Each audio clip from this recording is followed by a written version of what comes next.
Hey everyone, if you've been following along and paying attention, you might have noticed that my beard's getting a little out of control. I've been letting all this grow untouched for well over a month, and I've been doing this just to show you how transformative a good beard cleanup can be. It's starting to bug me, so today on this episode of Barber Breakdown, we're gonna tame this wild thing of a beard.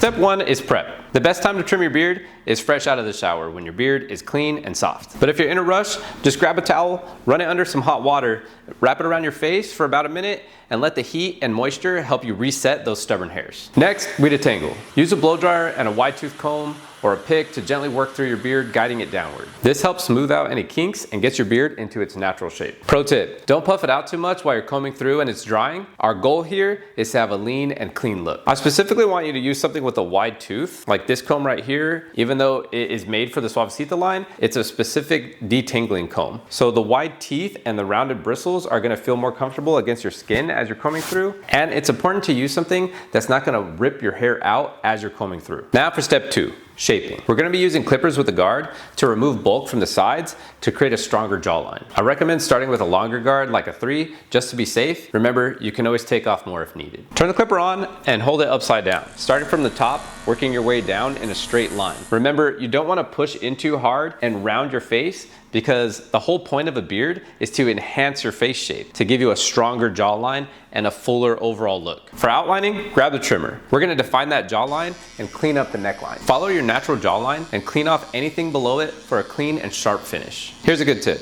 Tilt your head slightly back so you can get a good clear look at your neckline. One of the great things though about going this far into all the scruffiness is that I get to play with it more and figure out where I really want it to be.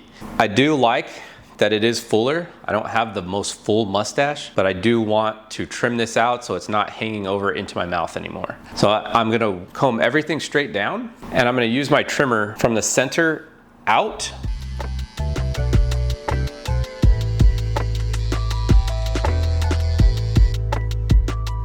Another benefit of letting everything grow untouched is that I get to really define this line exactly where I want it. Because we've all been there, you're shaving this every day or every couple days and gets farther and farther into that chin strap. So because it's all grown out, I get to see how far I can go and still create a solid line. So I'm looking from the top of my beard growth and I want to draw a straight line. So I'm going to use my razor after I figure out where I want to go. And I'm going to use something clear like a shave gel so it's easy to see and I can get the straightest, most perfect line.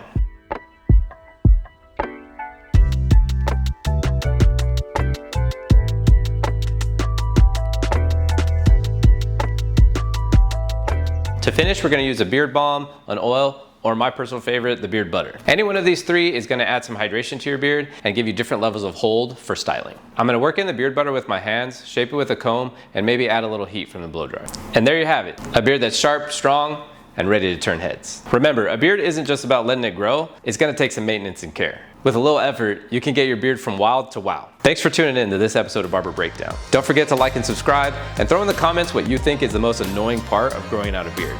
And as always, happy styling.